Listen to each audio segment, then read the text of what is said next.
এখন তো good afternoon হয়ে গেছে, সবাইকে গুড আফটারনুন জানাই। আমি এখন প্রতাপগড়ে আছি, ইউপি প্রতাপগড়। এখানে আমাদের প্রজেক্টের রিভিউ কাজে এসেছিলাম। আমি এখন গাছের তলায় দাঁড়িয়ে পিওর অক্সিজেন নিচ্ছি, পিওর অক্সিজেন। আর ঠান্ডা হাওয়া বইছে। আমি যে গাছের তলায় দাঁড়িয়েছি এটা বোধ হয় 2-5টা বট গাছ আছে, এ পাঁচটা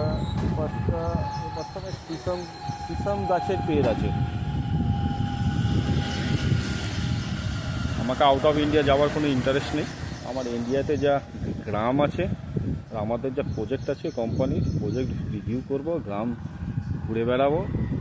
কারণ গ্রামের দৃশ্য ভিউ করাই যে আনন্দ, সেটা বই প্রকাশ করছি ভিডিও দিয়ে। এটাই আমার ভালো লাগে। I love my India.